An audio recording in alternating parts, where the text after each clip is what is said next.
All right, folks. Welcome back to another exciting episode. Today, we're diving into the fascinating world of smartphones, those little devices that have become extensions of ourselves. It's incredible how much we rely on them, right? I mean, think about it. Our phones are like Swiss Army knives, packed with tools for communication, navigation, and even photography. Just the other day, I was out with friends, and someone snapped a picture with their phone. It was so clear, I thought it was a professional camera. Oh wow, that's amazing. I've seen some of those photos on social media, and they look so professional. But, how do they get such good quality? Is it just the camera, or is there more to it? Great question. It's a combination of factors. The camera hardware plays a huge role, but it's also about the software. You know, the latest phones have advanced algorithms that enhance images, making them look stunning even in low light. It's like having a mini photography studio in your pocket. That's so cool. So, if I wanted to take better photos, do I need to get a new phone, or can I just, tweak some settings on my current one? You can definitely start with your current phone. Most smartphones have settings that allow you to adjust things like exposure and focus. Plus, there are tons of apps out there that can help you edit your photos after you take them. It's like giving your pictures a makeover. Oh, I love that idea. Speaking of apps, I recently downloaded one to help me learn English. It's super interactive, but sometimes I feel overwhelmed. Do you think using apps is a good way to learn a language? Absolutely. Language learning apps can be fantastic. They often use gamification to keep you engaged, which is crucial. It's like turning learning into a fun game. I remember when I was trying to learn a new language, I used an app that had me speaking with virtual characters.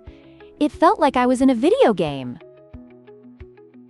Haha, that sounds so fun. I can imagine myself talking to a cartoon character. But, what if I mess up? Do they, correct you or just let you keep going? Most of them have built-in feedback systems. So if you mispronounce a word, they'll gently correct you. It's like having a patient teacher right in your pocket. And trust me, everyone messes up when learning something new. It's part of the process. Right, that makes sense. So, what about all those notifications we get on our phones? I feel like I'm constantly bombarded. Is there a way to manage them better? Oh, definitely. You can customize your notification settings. For instance, you can silence non-essential apps or set specific times to check them. It's like decluttering your digital space. I once turned off notifications for social media during work hours, and it was a game changer. I felt so much more focused. Wow, I need to try that. I also heard that turning on airplane mode can help save battery. Is that true? Yes, it is. When you switch to airplane mode, your phone stops searching for signals, which can drain the battery. It's like putting your phone in a little power-saving hibernation. I always do that when I'm on a flight. It's a simple trick that can extend your battery life significantly. That's really smart. So, what about when I'm out and about? How do I find directions without using too much data?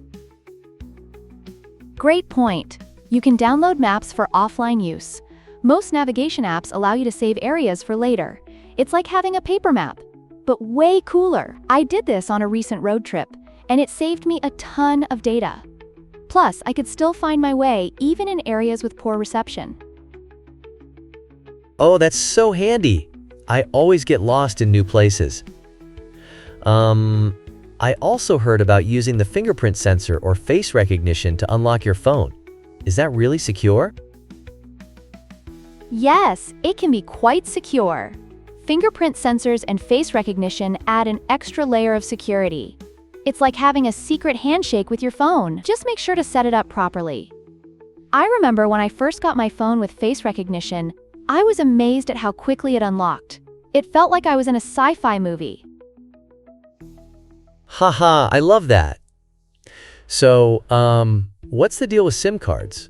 I've heard they're important, but I'm not really sure why.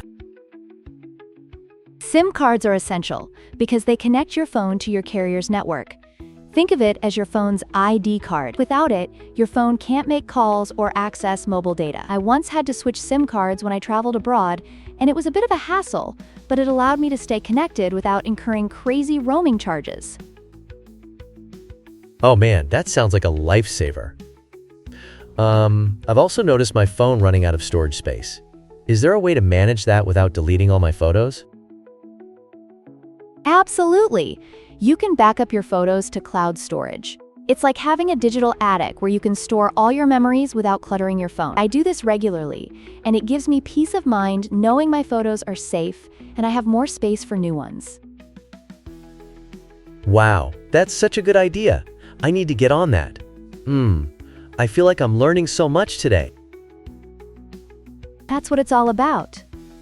Technology can be overwhelming, but once you understand how to use it effectively, it can really enhance your life. Just remember, it's all about finding the right balance and using these tools to your advantage.